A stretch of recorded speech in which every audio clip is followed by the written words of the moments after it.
The balance of power in the United States Senate is incredibly fragile. The Senate will come to order. Democrats are in control. Barely.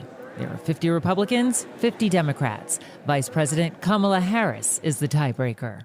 And questions about the senior senator from California, Dianne Feinstein, are one of the reasons that balance seems so tenuous.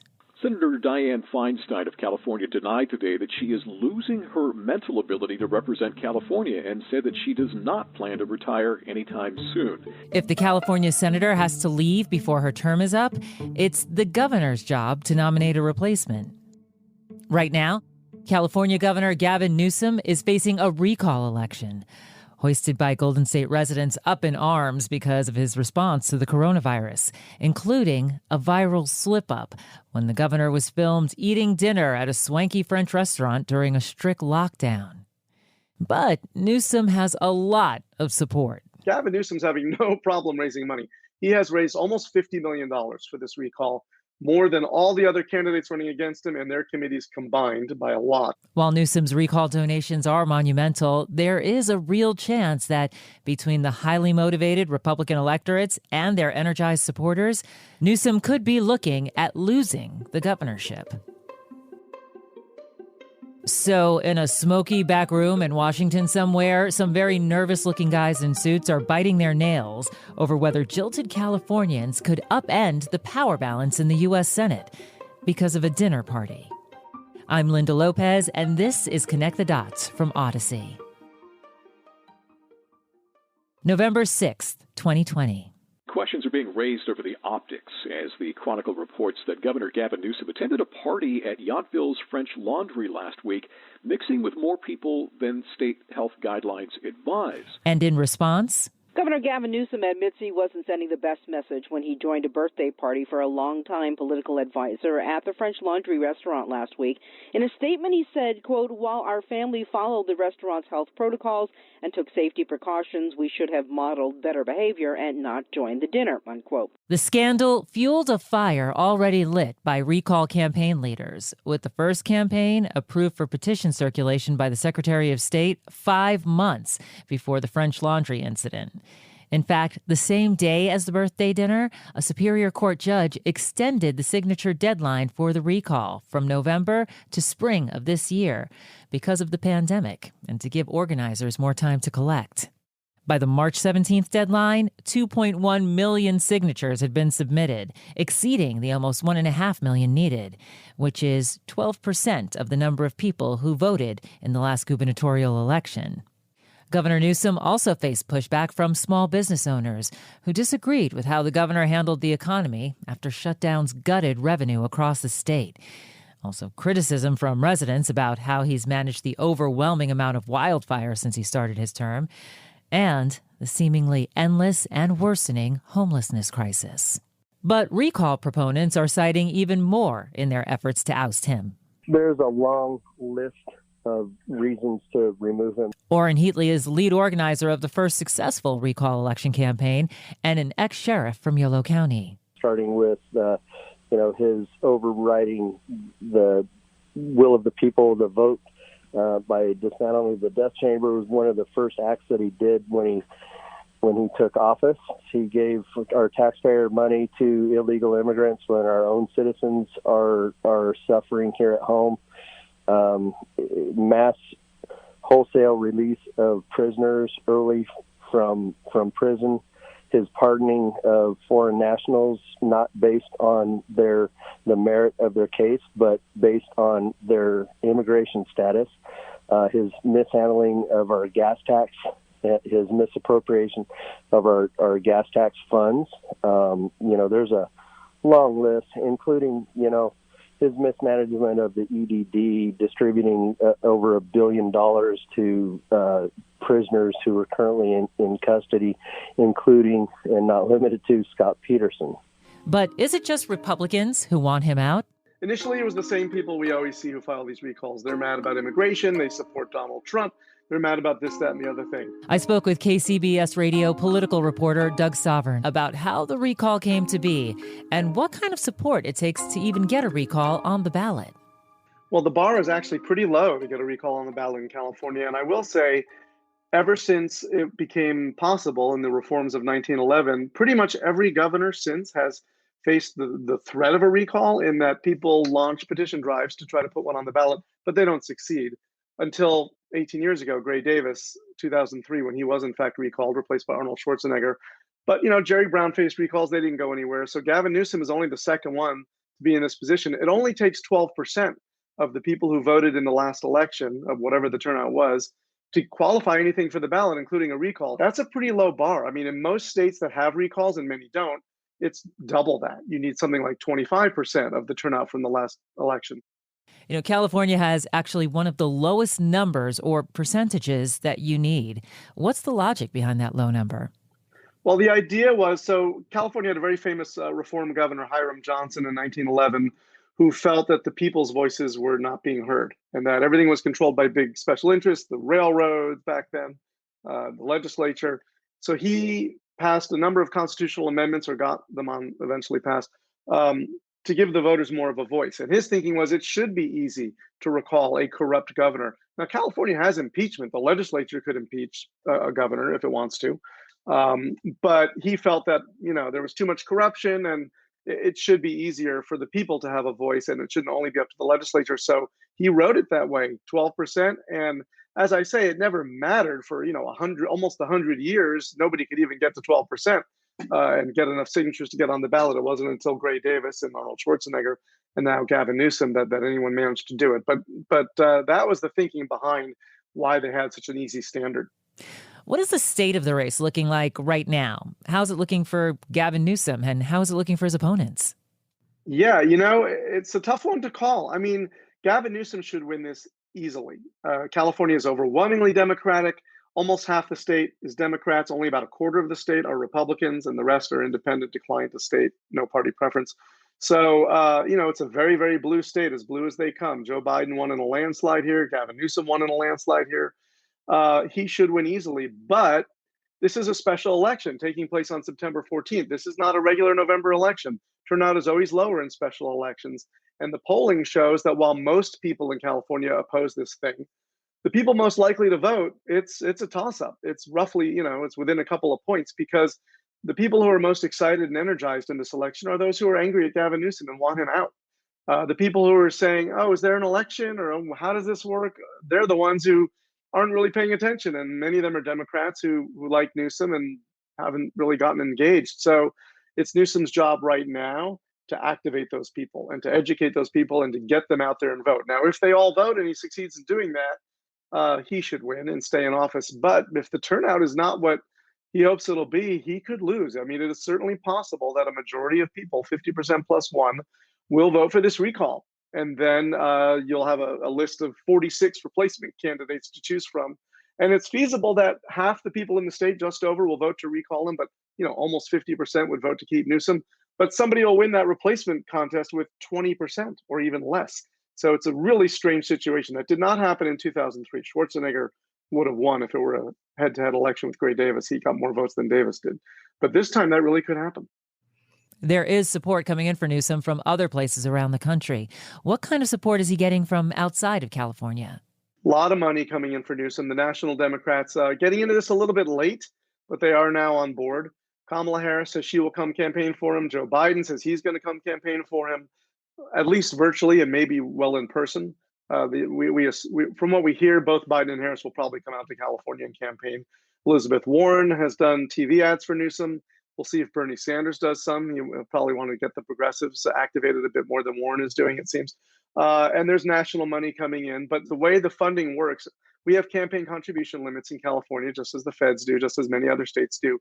But if you're the subject of a recall, there's a quirk in the law. If you're the subject of a recall, you are allowed to raise unlimited money from anyone as much as they want to give. So if I want to give to one of the people running against Newsom, I can't give more than $32,400, which is a lot. It's a lot more than it used to be. They've raised it. But if I want to give to Newsom, I could give him $1 million if I want, or $5 million. And there are people who are doing that. Reed Hastings, the head of Netflix, has given, I think, $3 million now. George Soros has given money. The labor unions, the teachers union, the prison guards, they've written checks over $1 million. There are no limits. So Newsom is raising all the money he can. He's got this huge war chest. And so he's on the air with a lot of TV ads. His opponents have 4, 5, and in some cases $9 or $10 million raised. They're getting it from conservative sources, Republican donors, people, a lot of small dollar donors who want Newsom gone. So the financial battlefield is extremely uneven. But we'll have to see how much money really matters in this election, because people are so passionate about getting rid of Newsom that I don't know how much a TV ad's going to make a difference. Newsom's hoping that his ads will activate and galvanize those Democrats who might not otherwise vote. Tell me about the people who are really galvanized, who are really motivated to get Newsom out of office. Are we talking about a huge number of people? Is there a big appetite to recall him? Not initially. Initially, it was the same people we always see who file these recalls. They're mad about immigration. They support Donald Trump. They're mad about this, that, and the other thing. Once the pandemic and its restrictions took hold, you started seeing more people grumbling, the anti-mask people, the anti-vax people. So gained a little more steam. But it has broadened now, where there are Democrats who are voting to get rid of Newsom. There are many independents who are voting to get rid of Newsom. There are people who don't like the moves he's made. He's got a lot of unforced errors, self-inflicted wounds. He's made some missteps, that French Laundry debacle, some other hypocrisies, the way he's gone back and forth on the opening and the closing. And, he doesn't always come off as completely ingenuous. And he's rubbed a lot of people the wrong way. So I believe while he still has a very strong core of support, his approval ratings remain in the 50s. There are enough Democrats and independents who are angry with him, who are going to join that hardcore, who would vote against him no matter what. I mean, there's 35% who will hate him and vote against him, or any Democrat, who are going to jump on voting for this recall. It's whether they can get that other 15% that'll make a difference. And again, if the turnout is lower, if the turnout is 75% among those who don't like him and only 35% among those who do, then he's in trouble. You noted that this has only happened once before. This is only the second time this has happened in California. And nationally, it's not something you see a lot either. Like you said, that often people will grumble and try to get petitions going, but it seems almost that there's a new atmosphere nationally that's letting this sort of thing happen a little more. What is it about the national atmosphere, or the national politics, that may be lending to this? There's a couple things. One, you had the very celebrated attempted recall of Scott Walker in Wisconsin, which failed. So that was a Democratic effort. People were really angry with Walker, but he beat it back. But then he was subsequently defeated in an election later. Recalls are rare of governors mainly. And there are some on smaller offices, state legislators and the like.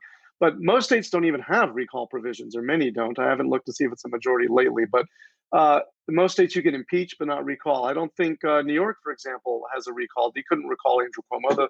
The legislature would have to impeach him if he hadn't decided to resign. So it really depends on the state, but most don't have it. But I think there is, you go back to, say, the 90s and the impeachment of Bill Clinton, who was not convicted, but he was impeached. There's become more of an appetite, and then Donald Trump impeached twice, and Scott Walker almost recalled, and then Gray Davis actually recalled and kicked out in 2003. He was the first governor in America to have that happen. I think there's become more of a sort of grassroots, even if it's not always really coming from the grassroots, appetite among voters that they should have a say, that they're going to rise up. There's this populist movement, which Trump obviously fed into. So they're getting more used to the idea. And I think that tends to fuel it a bit. And also you've got this idea now, conservative Republican groups have figured out that if they can pour enough money into something, fight anything they don't like, they can take a shot at it. Maybe they catch lightning in a bottle, and they might in this case in California. You mentioned something really important there, that sometimes it is coming from the grassroots and sometimes it's not. It's just appearing to come from the grassroots. So what is the real root of that? Is it just good old national party politics, National Democratic Party, Republican Party, backing things that they want to back around the country? Or is there something more happening here? Yeah, we use the word AstroTurf for fake grassroots groups. It's an AstroTurf group, meaning, people for a better neighborhood. No, it's actually the phone company, or your electric company, or something like that. You have to dig into these things, and sometimes you get into the dark money where they've really hidden it well. Who's really behind this group with the innocuous sounding name? But in this case, sometimes there are foundations or think tanks or conservative billionaires who put something together and put the money into it and try to get it off the ground. That was not the case here in California, essentially. I mean, these were, a deputy sheriff, a conservative activist, people like that who first got it going. But that does happen around the country, where you get someone who pretends or ostensibly is acting in the interest of the public and the voters, but really they're acting in their own interest, and they hope they can fool enough people to get on board that it does pick up some grassroots steam, and that happens. That's not really what's happened here in California. I think this is a true grassroots movement, or at least it's from the people who claimed, I mean, they are who they said they were, but it happens. And that's why voters have to be vigilant, and we have to pay attention and expose when we see that something's not what it appears. And finally, do you have an idea of where the money for his opponents are coming from? Who's supporting them? They are limited, as I said, at 32,400. So that's coming from voters, people who want to give money to the recall. I could look up right now on the state website and find specifics. But there's also conservative groups, Republican groups, very rich Republican donors, as there are in any of these elections. It's not, there's money coming from the Republican National Committee. I mean, they're backing the recall. Of course, it's in their interest, just the way the Democrats are helping Newsom. It's the people you would expect, the people who gave to Trump, the people who gave to John Cox, who ran against Newsom in the last election. Cox is mostly self-funded this time. He actually has the most. He's got about 9 or 10 million, but it's mostly his own money. He's a successful businessman. Larry Elder, the right-wing talk show host, who's leading in the polls to replace Newsom, he's raising a lot of money, more than anyone else, because he's very well known, at least in Southern California, and people are pouring money into his campaign. So the others are not that well funded, and those are the ones that we've actually been watching the most closely. The September 14th recall election is now just a couple of weeks away. Democratic lawmakers in California pushed to speed up the date, possibly to coincide with the parental euphoria of schools reopening. But Julie Edwards, former senior advisor to U.S. senators and Senate campaigns, says the Republican Party isn't oblivious to the timing of this election. Traditionally speaking, off-year elections that fall outside the normal schedule, have much lower turnout. Again, it's hard not to think that that's intentional on the part of the Republicans who are pushing it, that they wanted a low turnout election to have their slim chance of capturing this seat. Although gubernatorial recall efforts seldom see success, it seems as though since the beginning of the pandemic, we're seeing recall fever. We're seeing recalls largely targeting Democrats up and down the ballot, from district attorney to local school boards, all the way up to governor. Many of these, if not most of these, are being pushed by interests aligned with the Republican Party. The Republican Party itself donated to the effort to get enough signatures for Gavin Newsom's recall. It's hard not to look at this with the lens of 2020, with the lens of the Trump administration, President Trump himself wanting to undo an election they lost, with the lens of all of these Republican-controlled state legislatures passing new restrictions on voting, trying to make it harder for many Americans, particularly historically disenfranchised Americans, to vote by calling unusual elections that will have low turnout, by making it harder for people to cast a ballot, and by putting out a lot of misinformation to confuse voters about the issues at hand. Yeah, there are huge national implications. So the eyes of the country are on California in the coming weeks. Should a Republican governor be selected in California to replace Governor Newsom, if for any reason there is a vacancy in the Senate, in California's 2 Senate seats, that Republican governor would get to choose the replacement. And that person would serve through at least, the duration of 2022, and would have a tremendous impact on what legislation is considered in the Senate, what legislation can pass the Senate, and maybe most importantly, who controls the Senate. Senator Feinstein insists it's not an issue. She is going to be 90 or 91 at the end of this term. She's midway through what we assume will be her last term. She hasn't said for sure. She insists she is not retiring. She's not going anywhere. Her health is fine. There's been speculation about some of her, mental capabilities over the last couple of years. So as far as she's concerned, there's no issue here because she's going to finish this term. And if she decides to retire, then there'll be an election to replace her in 2024. But there is the possibility, of course, that she has to retire, or God forbid something happens to her physically, and there's a vacancy, in which case the governor would replace her, just as Governor Newsom named Alex Padilla to take Kamala Harris's seat when she was elected vice president. Now, the Senate is 50-50, as we all know, nationally. So if suddenly there were a vacancy in California and Gavin Newsom were governor or another Democrat, that wouldn't change that balance. But if one of the Republicans, Larry Elder, Kevin Faulconer, John Cox, were in office instead of Newsom, you would have a Republican governor getting to name the new senator in California, which would presumably be a Republican. And just like that, the Senate majority in Washington would go to 51-49 Republicans. So that has massive national implications. Again, Feinstein says that's not an issue because she's not going anywhere, but realistically, it could become an issue. And there are other reasons as well. I mean, the Democrats they're holding on to the governorship in New York, but they're losing Andrew Cuomo, who is one of their most powerful governors and the head of the National Governors Association. They do not want to lose the governor of California, too. I mean, they're two biggest name governors in America. Imagine that, New York and California both suddenly lose their well-known governors. So the last thing the Democrats want is to have Newsom drummed out of office and replaced by a Republican. And if that happens in California? There are dozens of things where that could make an impact of the control of the United States Senate. Earlier this year, the COVID relief package, which extends unemployment benefits, which gave additional support to families, additional support to schools and hospital, that passed by a 50-49 vote.